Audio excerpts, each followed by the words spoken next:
Bismillahirrahmanirrahim. Dear viewers, Assalamu alaikum. I'm your host Faisal Raza Khan and you are watching Foresight. Viewers, we'll try to look into the pivotal matters related to the national security, counter-terrorism strategies and the evolving challenges country is facing right now. Although the just recently held the Parliamentary Committee on National Security unanimously decided to fully implement the National Action Plan and the Azm-e-Istehkam strategy. But as the terrorism re-emerged and as a threat, so there is a growing discourse on whether to have the new, altogether a new National Action Plan or a national security or counter-terrorism strategy, or we have to take any other step, not only in the kinetic domain but also in the non-kinetic domain, and obviously the non-kinetic domain also stressed a lot. We explore the necessity of the whole of the nation approach when tackling terrorism, and counter-terrorism strategy must have to be led by the political leadership. Along with that, the governance reforms, the social protection, effective policing and the speedy justice or the speedy dispensation of justice, and obviously along with the military strategy in stabilizing the conflict hit areas, particularly in Balochistan and Khyber Pakhtunkhwa. Beyond the security strategy, it's also inevitable to have economic and political social inclusion of the youth of Pakistan. That is the paramount if we want to have the cohesive national development. We will look into the information warfare, the cyberspace, the internet and the social media that is exploited by the terrorist outfits, not only to propagate their fake propaganda, but also they are using it for the recruitment of the vulnerable youth. Here comes the Indian character, the Indian role in terrorism, because India is state sponsoring this terrorism through the third country, and that is Afghanistan. Unfortunately, India is involved in financing, facilitating, training and weaponizing the notorious Balochistan Liberation Army, Balochistan Republican Army, Majeed Brigade, the Tehreek-e-Taliban and all other Khariji factions. Then the Afghan factor, which is unfortunately giving refuge to these terrorist entities, and more than 24 there at the Afghan soil. And then also they are providing them the US weapons through the black market and whatever that is in stocks there in Kabul. Then the international community, and obviously we don't have to forget the Iranian soil, because most of the Baloch insurgents and terrorists, they have took refuge at the Iranian soil as well. So we will explore each and every aspect of this war against terror in Pakistan. To discuss this, we have in our studios Mr. Khudayar Mola. He is the Advocate High Court, the law expert, and he is also a former journalist and teacher as well. He is teaching law at a university. Most welcome to you. Thank you very much, Mola Sahab, for your presence here. Thank you very much. And along with him, Asadullah Khan, he is the Research Fellow at the Institute of Strategic Studies, Islamabad, ISSI. Thank you very much, Asad, for your presence here. Thank you for having me. And online joining us, Brigadier Retired Sayyid Ghazanfar Ali. He is Strategic Affairs expert. Most welcome to you, Brigadier Sahab. Thank you very much for joining us. My first question to you, Khudayar Mola Sahab. There is a strong thought to have a new and comprehensive national security counter-terrorism policy or a new national action plan. If not, then full implementation of the revised national action plan, especially in the non-kinetic domain. And that includes the reconciliation efforts in Balochistan, reforms in the merged tribal districts of the Khyber Pakhtunkhwa, and such actions in sync with the social, economic and political efforts led by the civilian administration with the military action in terrorism hard-hit areas. Along with, when we are talking about the Azm-e-Istehkam strategy, that is also pivot to counter-terrorism. that would pave actually the way for a long-term peace and stability in the country. What the sentiments whole of the nation has, and especially after the Jafar Express incident, now whole of the nation is united against this terrorism which is happening in Balochistan as well as in Khyber Pakhtunkhwa, two of our very important provinces. How do you see that? Absolutely right, non-connected domain. This is the special thing at the moment, because law should not remain stagnant. Law is meant for delivery. So the people who are decision maker, they have more responsibility to devise this strategy, that how to connect with the people at the grassroots level, how to address the grassroots level issues, how to provide more jobs, how to provide more security, how to neutralize the radicalization aspects in from our society. So this is again responsibility of the decision makers. While we are talking about the decision makers, they are supposed to arrange the mechanism for those who wanted to participate, who wanted to play their roles in this society. Everyone is so in the sorrow position after the untoward incident of the Jafar Express. We are very much sorry. The innocent people have sacrificed their lives just for the cause of, and there are so many global institutional arrangement behind this untoward happening, we know. So again, the matter of the governance should be addressed, number one. Number two, there should be economic activities. Number three, the religious hit areas, the religious conflicts should be addressed, because people used to follow and adapt the strategy just for the sake of their heavens. And this is very dangerous and very, very horrible approach. It should be addressed through the scholars. Participatory approach should be there through the youth, through the community, through the scholars, through the teachers. Every segment of the society should play its role. That makes the government. All-inclusive approach. All-inclusive report. That Definitely. makes the government. That your point well taken. Yes. Your point well taken. Asad, how much critical to have the whole of the nation approach with politicians to lead from the front? Because as we have done in past, we have the examples of Operation Rahe-Rast, Rahe-Nijat, Operation Zarb-e-Az, when whole of the nation was behind our security forces.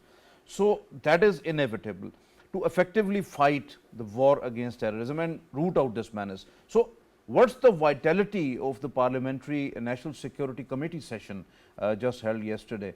Unanimous endorsement of the political and the military approach to address the ongoing situation in Balochistan and Khyber Pakhtunkhwa, with Army Chief General Sayyid Asim Munir stressed upon clearly to fill the governance gap, what Mola Saab is rightly pointing out. Governance gap, till when we fill with it with blood of martyrs and the armed forces. We have to make Pakistan a hard state with good governance. We can't afford the image of a soft state. So how do you see that? Because this is very important area to address, really. Faisab, first of all, thank you for inviting me. And I couldn't agree with my co-panelist Maula Saab that a soft approach is required. Now, when we talk about the soft approach, your point comes up that the political, leadership, they also have to lead this initiative of the counter-terrorism. And this initiative not limited to the countering terrorism, yes, but also related to governance. Governance, exactly. Yeah. So we have seen in the past that the military operations, starting from the Swat operation and then the operations of and many other operations, they have delivered in the past. But they have delivered at a certain point. When they reached at the certain point, over there, their kind of effectiveness, we have lost that effectiveness now.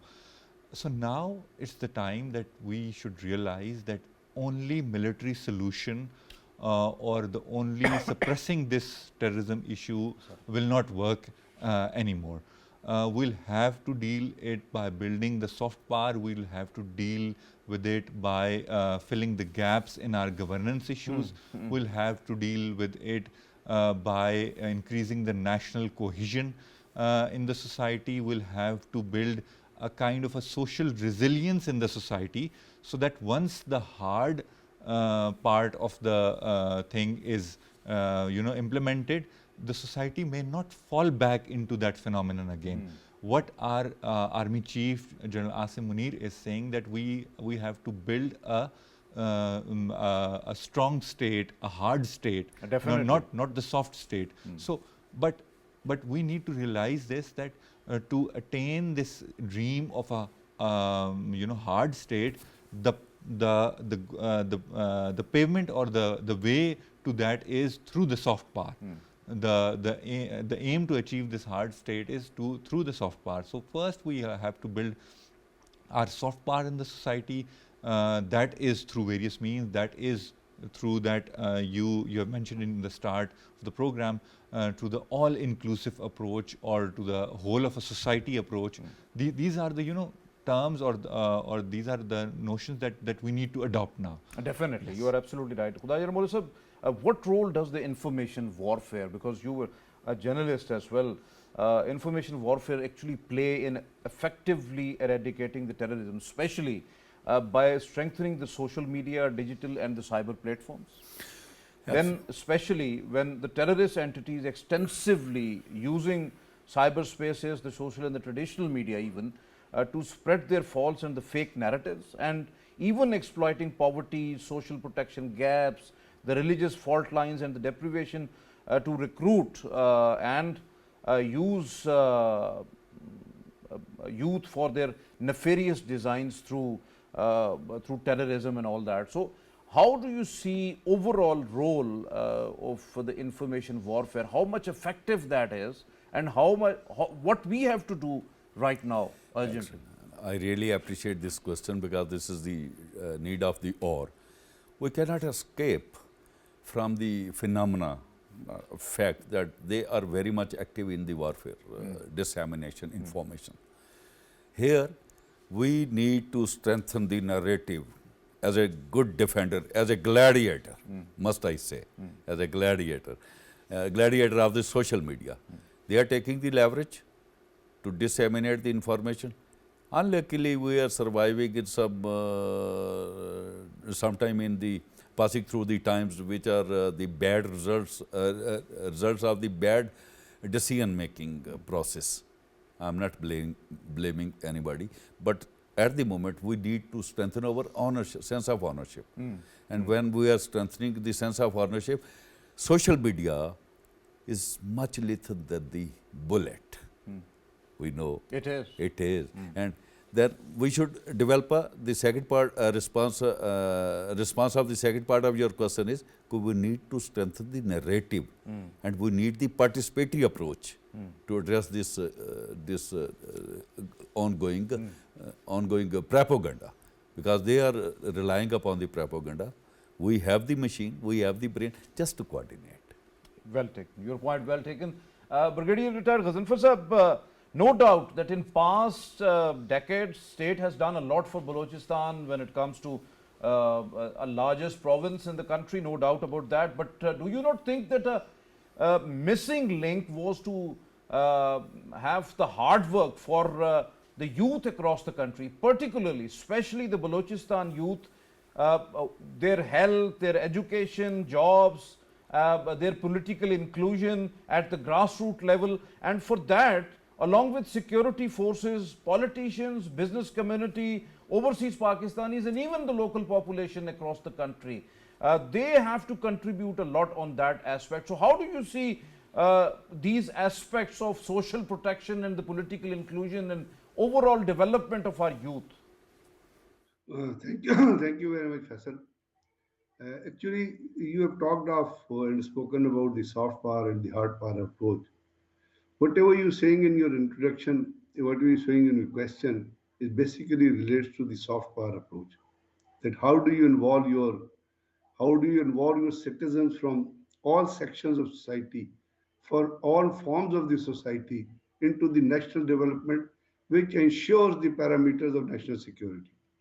Now, going on to that, since Pakistan is going through a very dangerous terrorism phenomena, you have to see the what have we done to control that phenomena, what we have done to lead that to that soft approach where you will include all those people whom you are mentioning into the national development or into the core of the things that the narrative which you are talking of, with the so the terrorist organizations are contemplating and developing, that narrative is countered, and that narrative will be only be countered through people-centric approach.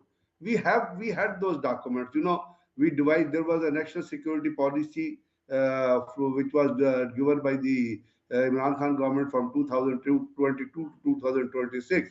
And if you study that policy, it defines the thematic sections also, and it leads to the comprehensive national security framework. And it does say that the economic security, which relates to human security and which relates to traditional security, becomes the becomes backbone and the baseline for developing into a soft power, which will challenge all those kinetic, which will all contribute to the kinetic operations also, or contribute to the counter narrative also. Now we had other documents also.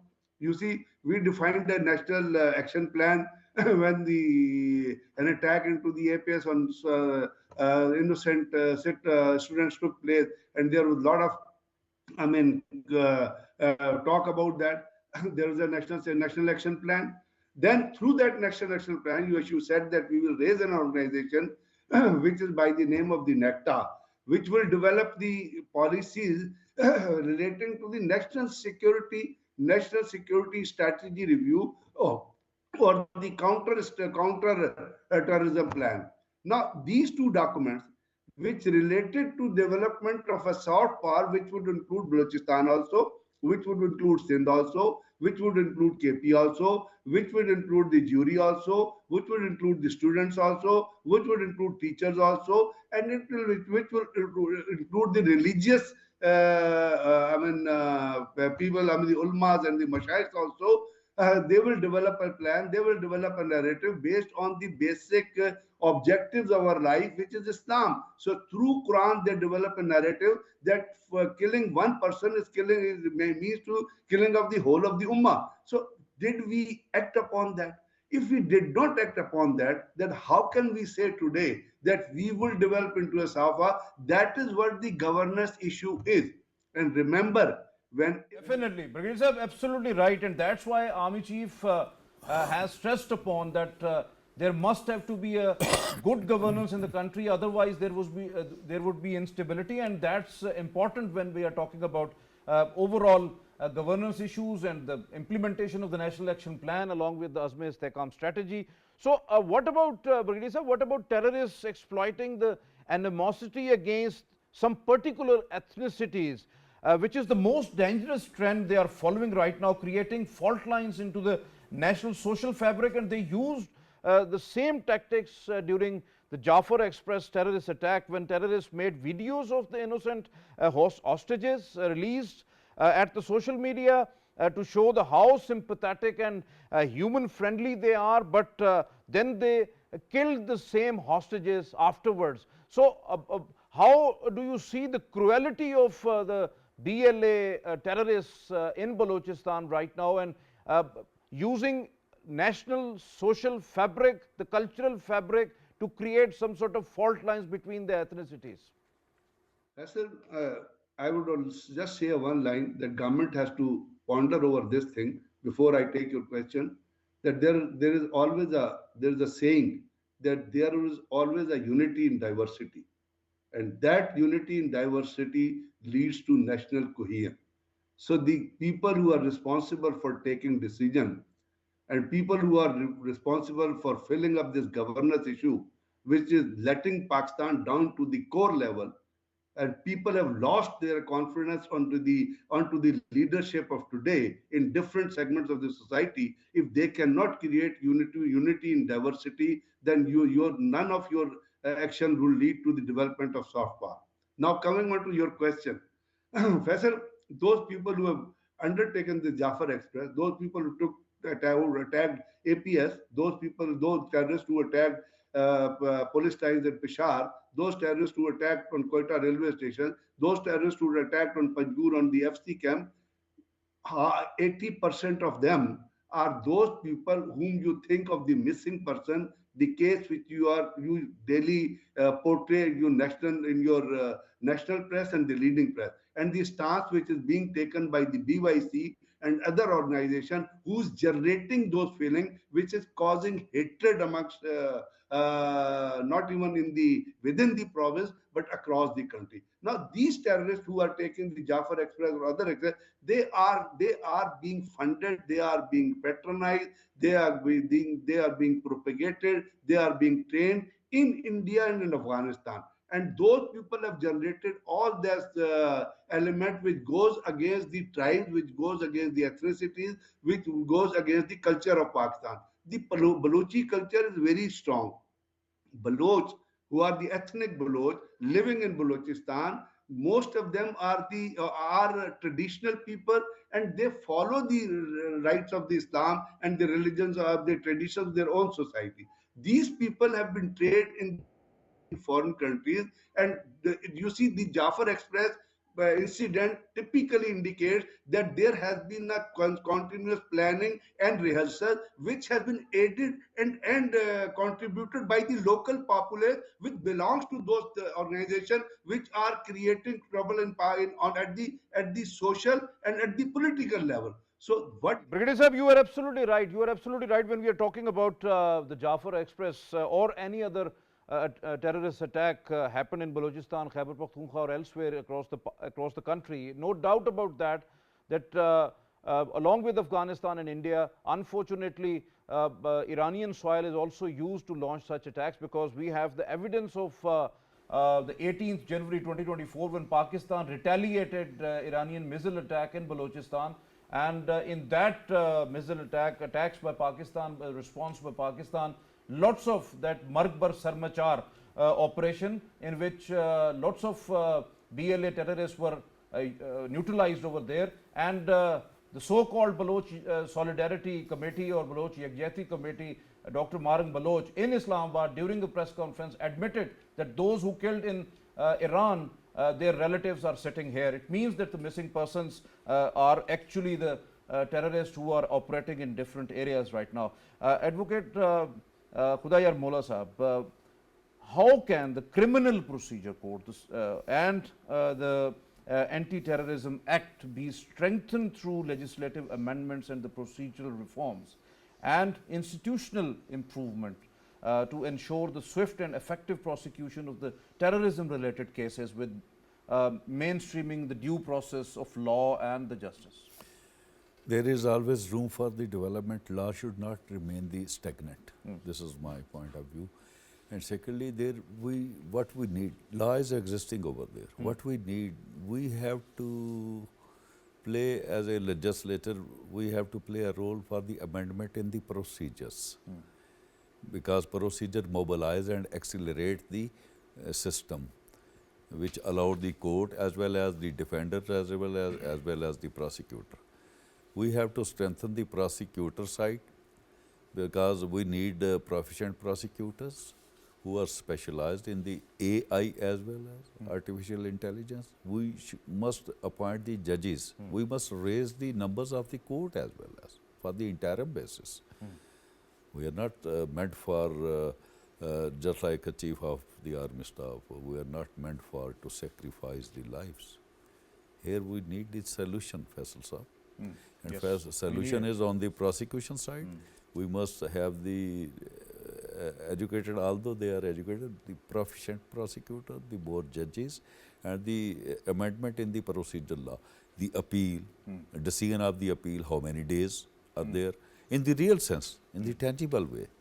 The trial period must be there. There is an option in the criminal administration of justice while we are applying the criminal procedure code. There are summary trial. But we don't need the summary trial as well. We need the reasonable time decided by the legislature. This is the whole prerogative of the legislature. They should play their role. That the trial would be conducted in 60 days. the appellate court will decide the matter in 120 days. It would be possible when we have the more judges. But that should be decided once for all, because Once Pakistan for all. is right at the brink. We are actually facing a worst kind of terrorism right now. So we have to decide. It is about the life of a state. The judiciary must play its role, but judiciary must be empowered. What I am pointing out. Absolutely right. Absolutely right.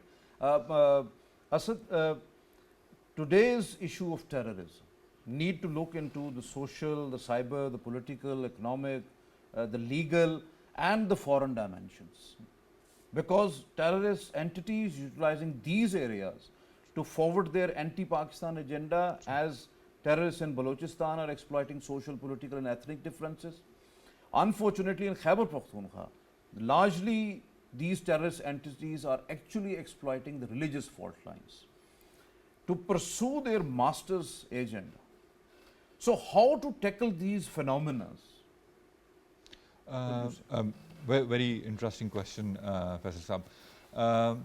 You might have, or we might have observed that the terrorist, or all the terrorist organizations in Pakistan, they are evolving on a regular basis. Their tactics are changing, their approach towards the masses, towards the Pakistani individuals or towards the normal citizens, that is changing. They are becoming more appealing towards the youngsters of our, especially the educated youth of the countries, because we have seen that many of our university students are involved in the terrorist attacks.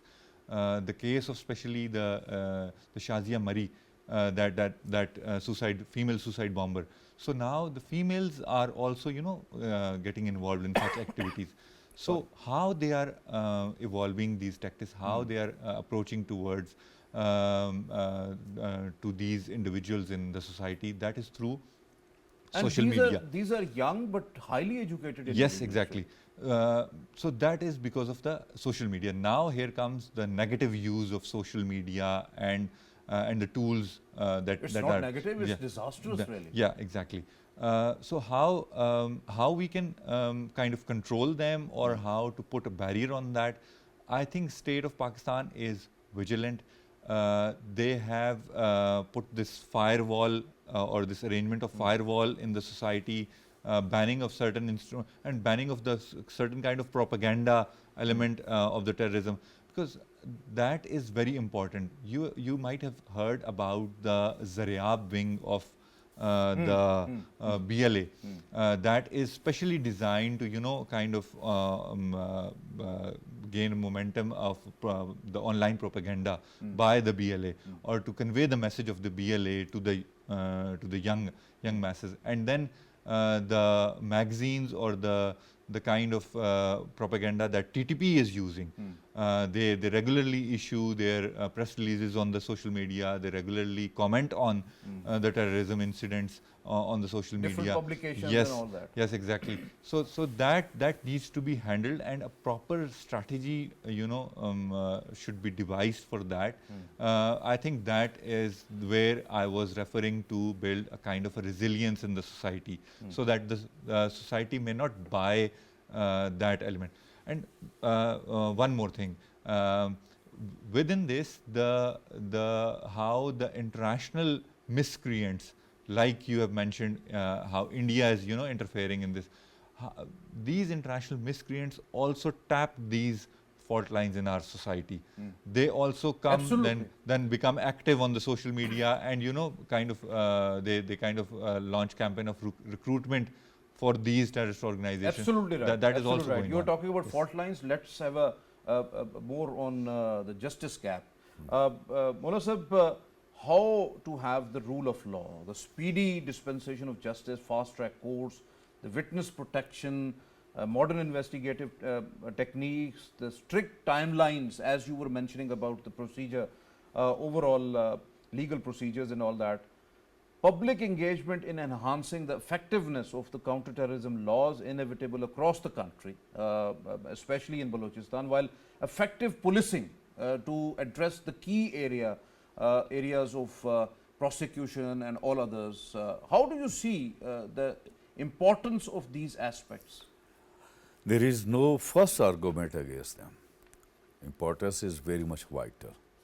We need the effective policing, we need the implementation of the authority of the nectar, which I was missing in my first phase of Actually, we run short of time because might be there would be some live sessions. So right, please, right. Go ahead. We need the effective policing, we need the participatory approach, we need the local bodies elections. Yes, that We is need very which will very address important. directly and indirectly the governance issue. And we need the education system to revamp, to realize. In the beginning, I was saying how to neutralize the radicalization. We need to address such issues through the madrasa, through the educational institution, to the institutional framework. These all things will become very, very effective to make every individual responsible that I am the citizen of country. Here, the governance issues must be addressed. The civilian should take part to address this situation. They should play their role. Because you are absolutely right, because the local government is actually giving a sense of political inclusion at the grassroots level. Not only inclusion, sorry for interruption, not only inclusion, but also the ownership. Definitely. And that also, that is a safety valve against the terrorism activities. That is the safety valve against the terrorism activities. No doubt. Asad, how to address the Afghan factor? Afghanistan has become the hub of terrorist organizations, and that is the area from where most of the terrorist organizations are launching attack in Khyber Pakhtunkhwa and Balochistan. How to address it? Look, we cannot really interfere in the internal matters of Afghanistan. No It is doubt, them, no doubt. they need to realize how their soil is being used against as a matter of fact, any country of the region, not only against Pakistan. But we can take certain measures. This measures of refugees that we are taking, and the deadline of 31st March as it is approaching, I think this should have been taken long ago. But nevertheless, it's never too late. So I think now this should be our state policy, and we should implement it by in the true spirit, and we should make sure that these Afghan refugees, they must go back to their country. This will, minimize our problems, a lot of problems, number one. Number two is securing our borders, not only with Afghanistan, but with all other countries of the region. Let's have a question with the Brigadier Sahib on that. That is important. Brigadier Sahib, be brief because we have run short of time, unfortunately. How much it is imperative, as Asad is saying, to further strengthen the border controls with Afghanistan and the Iranian border as well, and effectively check the cross-border infiltration, as despite of painstaking efforts and strict vigilance by the Pakistani security forces, particularly Pakistan Army, in erecting that fence at the long border with Afghanistan and Iran. But unfortunately, still the terrorists are using some caves, some passes and all other areas to exploit that and to enter into Pakistan for terrorism. How to tackle it? How to strengthen our border controls with Iran and Afghanistan? See, we have undertaken the border control. Some initiatives have been undertaken. But did the infiltration from Afghanistan, did it end? It did not. It is still happening. And it is happening because of the two reasons. So you have illegal Afghan Muhajirin living in Pakistan. First, deport them because they have become a safe haven for all these terrorist activities which are being initiated in Pakistan. Whenever we take the issue of return of the Afghan Muhajirin into their own country, you see what happens if Afghanistan is not listening to you. We have not approached them. Have we approached them in the past? Have our foreign minister? Okay, your point well taken. Your point well taken. Brigadier Retired Ghazarfar Sahib, thank you very much for being with us. Thank you very much, Khudayar Mola Sahib, for being here in the studios. Thank you very much, Asad, for your presence. Viewers, no doubt that whatever decided by the Parliamentary Committee on National Security, that there must have to be the non-kinetic and the kinetic, both prongs are necessary to deal with terrorism. But the most important thing is, what the Army Chief mentioned is that the governance. Good governance is inevitable across Pakistan, and particularly in Balochistan and Khyber Pakhtunkhwa if we want to have peace and stability and have development over there. And then of course we have to address the social media, cyberspaces and all that, and along with the participatory approaches, there must have to be checks on those, because terrorists are exploiting these areas, and not only for propaganda but also for recruitment as well. National Counter-Terrorism Authority, that must have to be strengthened for policy domains, for actions across Pakistan. The justice system must have to be strengthened. Introduction of artificial intelligence along with the procedural law must have to be, these amendments must have to come. We have to strengthen our anti-terrorism along with the criminal procedure code and all that, and we have to, because the terrorists are actually changing their tactics with the passage of time. That is evolving, and we have to change our tactics as well to effectively deal with these terrorist organizations. We have to check the border controls, solidify that with not only with Afghanistan but also with Iran and other, even with the eastern neighbor as well. The Baloch Pashtun culture is very dynamic. They'd never ever allow any sort of a miscreant or the terrorists into that culture. But the problem is that actually the same type of people who consider themselves the part of these cultures, but they are exploiting the same culture for their nefarious designs, for their masters in India and in the Afghan territory. So Afghanistan is an issue. We have to raise it diplomatically. We have to talk with Kabul as well, but we have to include the regional countries into that as well, so that China has the influence, Russia has the influence, Iran has the influence. So it's a regional problem. It's not only the Pakistan's problem, but Pakistan is suffering more because of this issue. So we have to initiate some sort of efforts at the regional level as well. This is all from today's Foresight. It's time to sign off. Allah Hafiz.